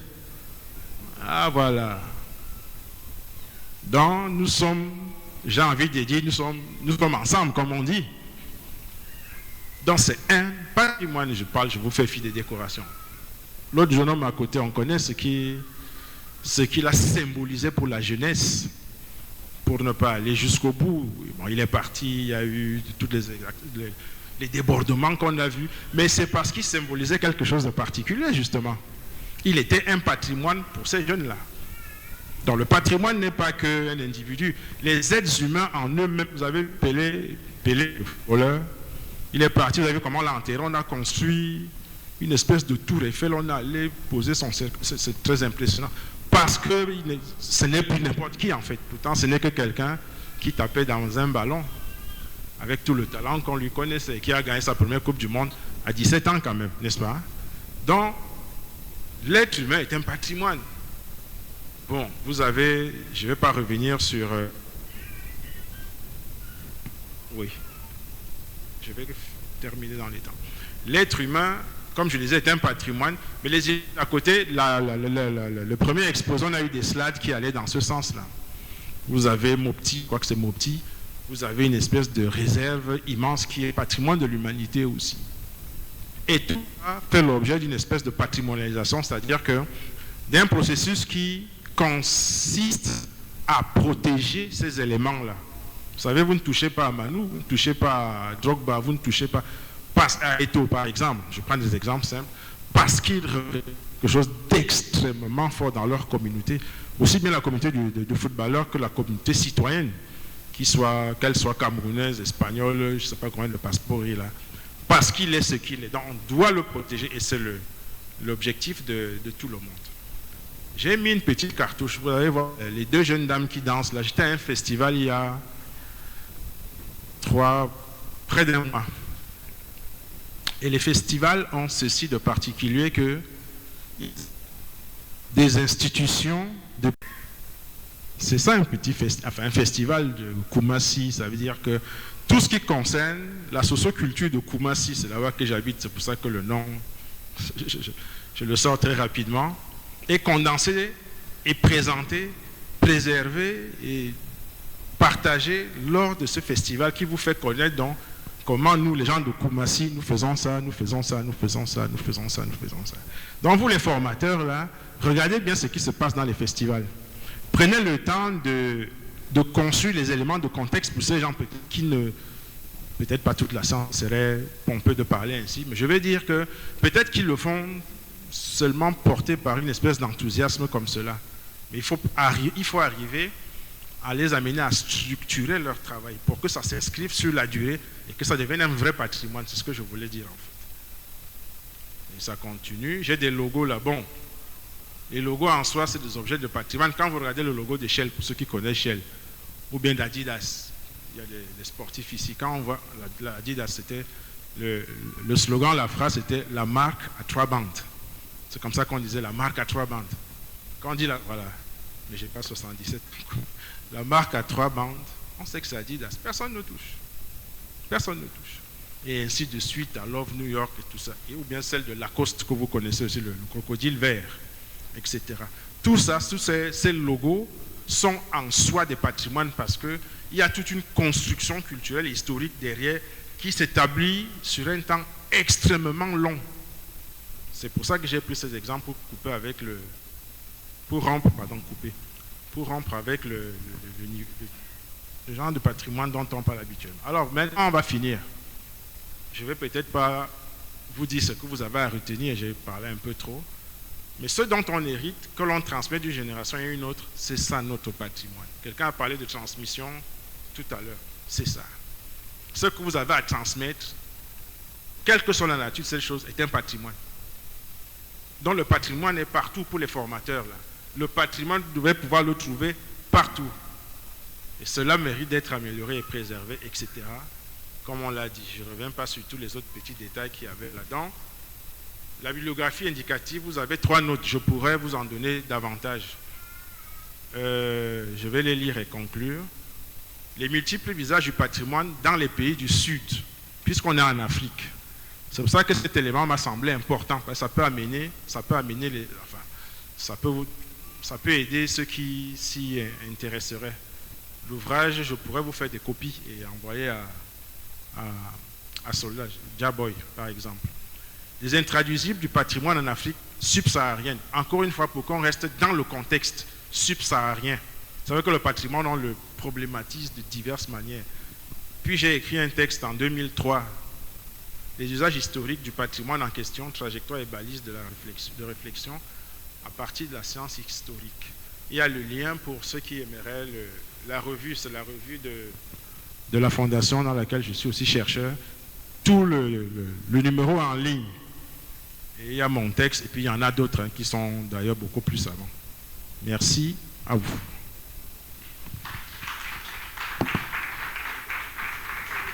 Alors nous allons prendre quelques questions.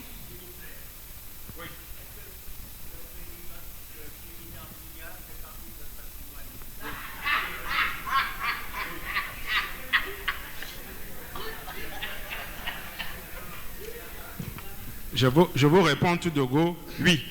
Et je peux le décliner, mais je reviendrai là-dessus.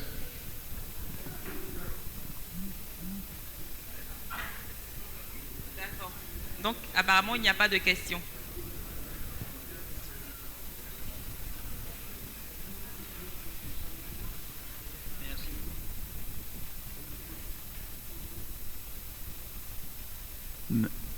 Monsieur, c'est encore moi. J'ai fait un voyage en 72 dans le Sahara. J'étais avec des Touaregs. Et ils m'ont donné une...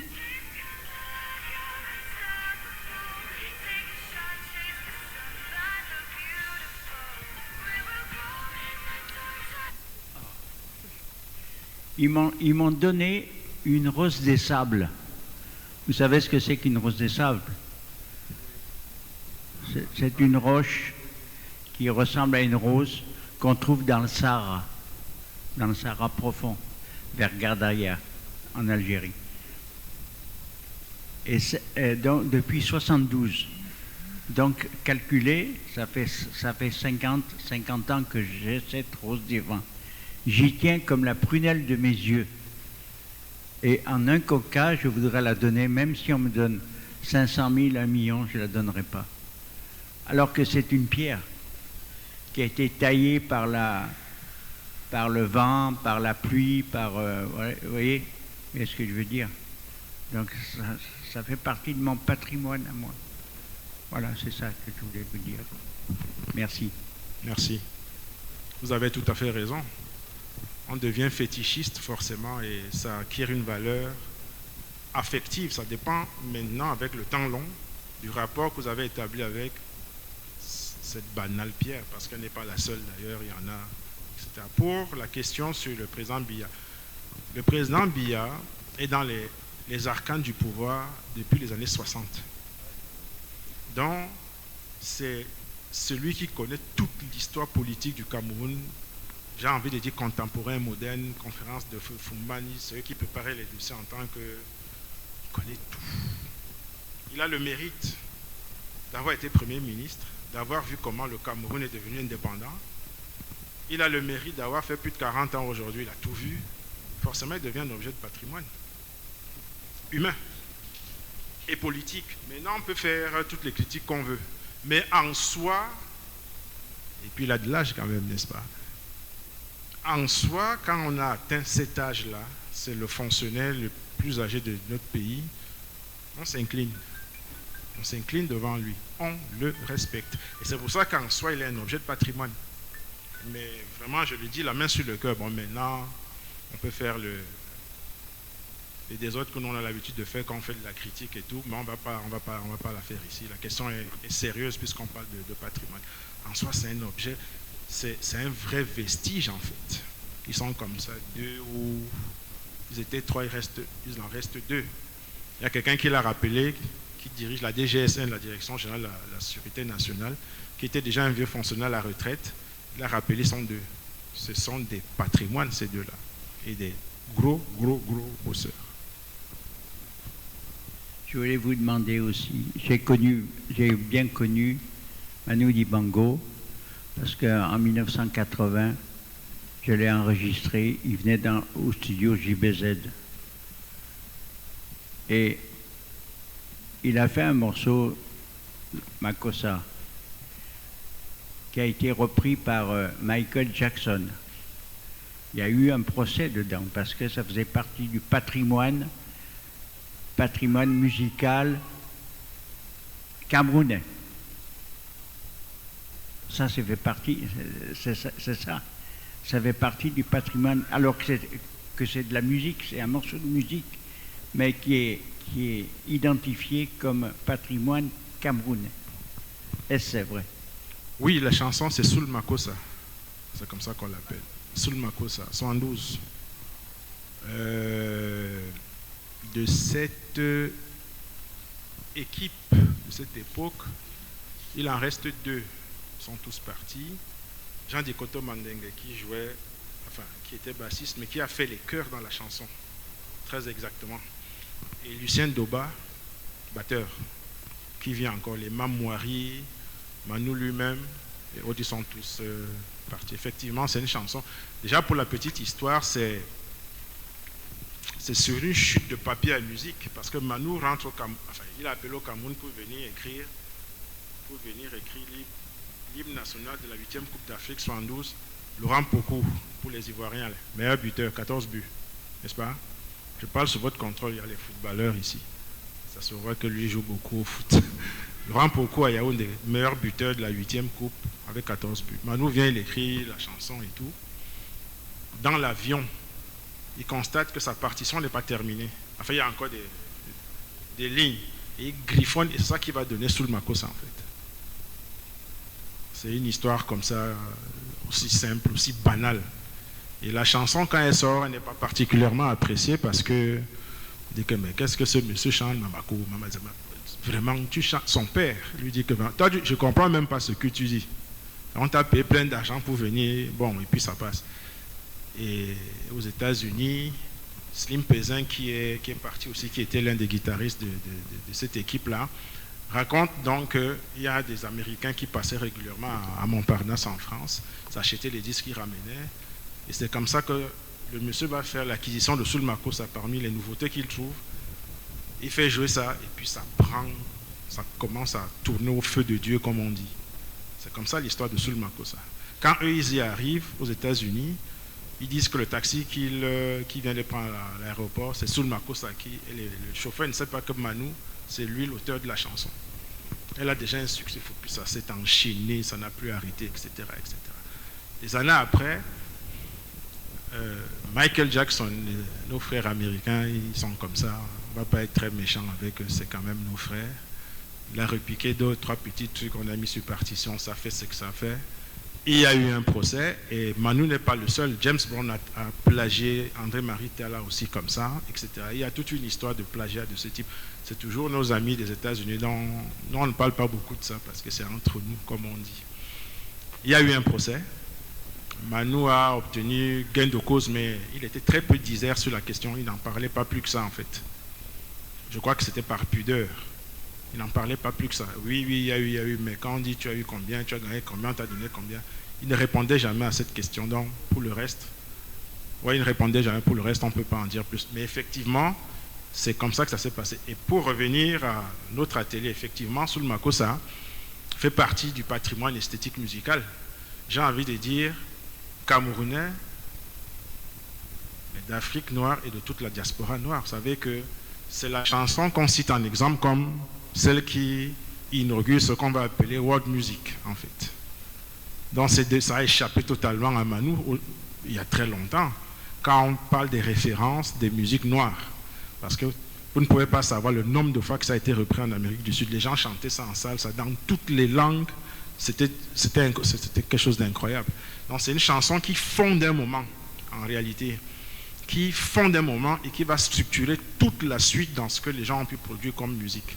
On vous ramène à Soul Makossa comme étant, c'est comme ça. Donc, effectivement, c'est devenu, et davantage auréolé par le plagiat, enfin, l'intrusion de Michael Jackson, on va rester poli, l'intrusion de Michael Jackson, comme tout le monde le sait, et puis c'est devenu, ça a acquis une valeur par la force des choses, hein, qui a tout surdimensionné.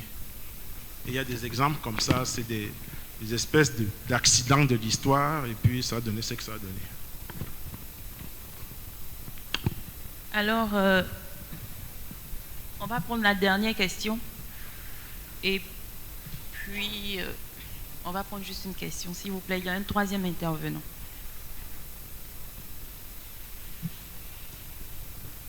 Merci. Je suis la flamme de l'Estangé. Vous avez parlé de patrimoine à respecter et à enseigner. La question que j'aimerais poser, si par exemple en Côte d'Ivoire, il y a un peuple qui a accueilli quasiment tous les autres peuples à Abidjan, je peux citer les Hébriers qui ont leur patrimoine ici et qu'ils voient leur patrimoine touché sous prétexte que le développement doit forcément passer par là. Comment vous pouvez expliquer cela? Est-ce que les autorités qui tiennent au développement ne sont pas cultivées ou négligent leur patrimoine? Comment vous pouvez expliquer une telle situation? Je ne pense pas, je ne connais pas la situation. Je ne connais pas la situation des ébriers par rapport à ça, parce que dans votre question est sous-jacente toute la problématique de la question foncière, par exemple. On vit ça partout, même chez nous, il n'y a pas de problème. Ce que je peux vous dire partant de l'expérience que j'ai, parce que je ne connais pas la situation ici dans le détail, première chose, c'est que si la capitale vient chez vous, là je parle la langue, ce n'est pas du français, si la capitale vient chez vous, capitale politique s'entend, c'est fini. C'est ça le drame de certaines populations, enfin de certaines communautés, on va dire ça ici. Si la capitale politique vient chez vous, nous au Cameroun on a eu 3 capitales. Boya, Douala, Boya, après Yaoundé, parce qu'on pensait que, etc. Vous avez encore des anciens vestiges des gouverneurs allemands à Boya. Les maisons sont encore, enfin c'est des palais, ce n'est même pas des maisons. Mais allez voir ce que Yaoundé est devenu avec ses populations autochtones. Si la capitale vient chez vous, c'est pour cause politique. C'est compliqué. Il y a des choses qui vont vous échapper pour diverses raisons. Pour diverses raisons. Je pourrais vous en parler pendant des heures pour ce que je connais. Mais ici, je crois que c'est ça le drame. Bon, maintenant, le parrain est parti parce qu'il disait que les politiques publiques, il faut d'abord que nous-mêmes. Non. Pour là, c'est pas... Enfin, pour cette question, ce n'est plus nous-mêmes. C'est les pouvoirs publics. Il faut une décision forte pour protéger les communautés autochtones. Ça ne passe pas autrement. Mais vous savez, nos capitales africaines ont été conçues sans ce type de projection, en fait. C'est-à-dire que la modernité vient vous trouver. En fait, ça vous surprend. On sait qu'il y a les ébriers, ils sont là. Ils ne sont pas ailleurs. On sait qu'ils sont là. Mais à partir du moment où la capitale est là, il va falloir faire, forcément, il va falloir déplacer des communautés. Il va falloir perturber des équilibres qui sont, j'ai envie de dire, ancestraux, établis séculairement, pardon. Ceux qui pensent la politique à ce moment, c'est à eux de prendre leurs responsabilités. Malheureusement, à mon avis, c'est pas toujours bien fait. Je n'irai pas jusqu'à dire que c'est pas fait. Non, c'est pas vrai. C'est pas toujours bien fait parce qu'ils ne tiennent pas compte des enjeux, des questions, par exemple, identitaires. On revient à la question du patrimoine. Quand vous avez les tombes de vos arrière-parents, on vient en casse, on dit qu'on va mettre le stade de foot. On vous gère comment? Comme on dit au Cameroun. Je salue en passant mon ami José Lenga. Quand j'ai dit on vous gère comment, il comprend, c'est le français des Camerounais. Ça dit qu'est-ce qu'on fait de vous? Mais le plus souvent, on passe outre. On dit c'est pour cause d'utilité publique, on va mettre la route. C'est pour cause de ceci, Et après, on a du ressentiment parce que votre question traduit un ressentiment légitime. On fait comment? Il faut éduquer. Et vous savez que les décisions politiques n'en ont cure. Parce que ça se décide sans tenir compte de ce type de détails. Vous savez, diriger un pays, c'est très difficile. Hein. Nous, on fait les critiques tous les jours. Je ne suis pas sûr que si on me met à la tête d'un pays, je vais tenir longtemps. C'est très difficile de tenir un pays. Vous ne savez pas pourquoi ça s'est passé ainsi. Vous ne savez pas pourquoi on a pris telle décision. Vous ne savez pas pourquoi on l'a maintenue. Vous ne savez pas pourquoi les gens, vos députés, il n'y a pas les députés ébriés ici pour porter une telle... etc. etc. Peut-être qu'on les achète. Vous ne le savez pas. Donc du coup, c'est très, très, très compliqué. Je travaille actuellement avec un groupe à Yaoundé sur l'avènement du statut de l'artiste camerounais. J'ai cru entendre qu'il y avait des artistes ici. Les artistes n'ont pas de statut. Or, le statut, ce n'est pas le droit d'auteur, contrairement à comment certains ont compris la chose. Ce n'est pas le droit d'auteur. Votre statut, c'est votre acte de naissance pour un artiste. C'est votre carte d'identité nationale. Pour un artiste, c'est votre passeport. Vous ne l'avez pas. Vous allez vous empêtrer dans les questions de droit d'auteur. Or, le début, ça devait être là-bas. Mais je ne vous dis pas comment ça fait pour que ça coince, mais ça va être sur la table là, en septembre. Il y a la session en septembre à l'Assemblée à Yaoundé. Enfin, on va porter le vrai problème et en discuter parce qu'on a travaillé avec des députés et des sénateurs qui sont solidaires de cette démarche.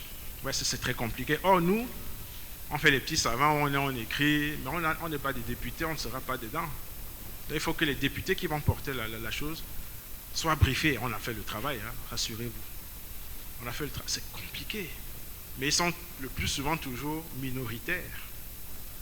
Vous voyez, c'est très compliqué. Donc, pour cette question, je vous comprends très bien. Je ne sais pas comment vous dire. Il faut une politique qui tienne compte de ce genre de réalité objective, en fait. Les gens sont chez eux, on vient, on les bouscule. Qu'est-ce qu'on fait d'eux? On les met des fois, on ne prévoit pas, on peut reparquer les après vous errez comme ça. C'est pas bien. C'est fréquent dans nos capitales, dans nos villes. Dans nos villes. Et ça mérite des décisions fortes, en fait. Parce que là, la décision, elle est politique. Qu'on le veut ou non, c'est comme ça. Les intellectuels font leur travail. Les politiques, le leur. Et le plus souvent, les politiques ne tiennent pas compte de ce que proposent les intellectuels. Parce qu'on n'a pas les mêmes intérêts. Et on se retrouve dans ce genre de situation. Donc, je vous souhaite beaucoup de chance et de courage. C'est des combats de longue haleine.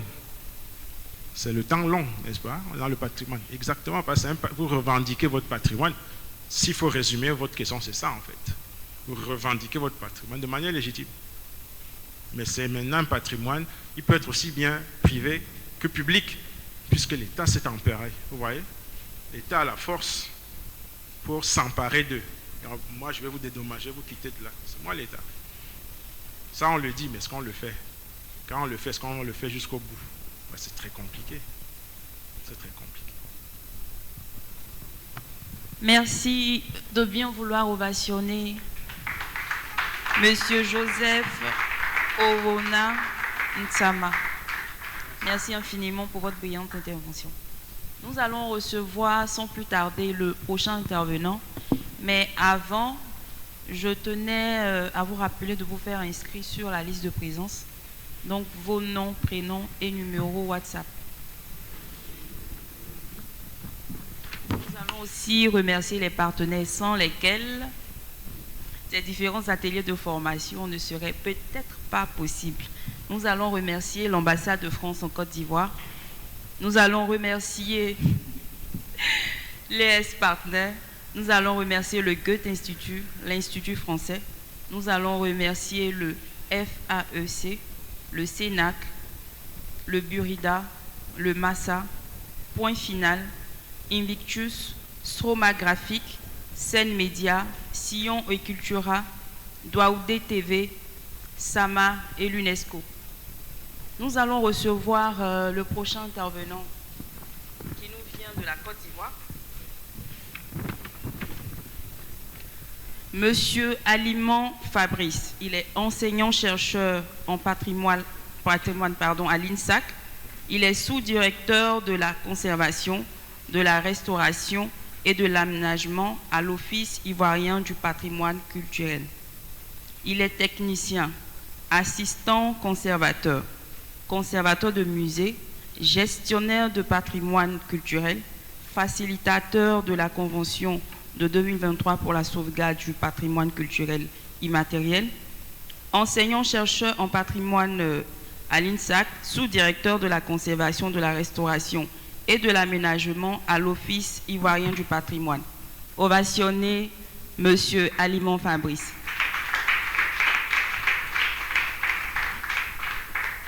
Alors, Monsieur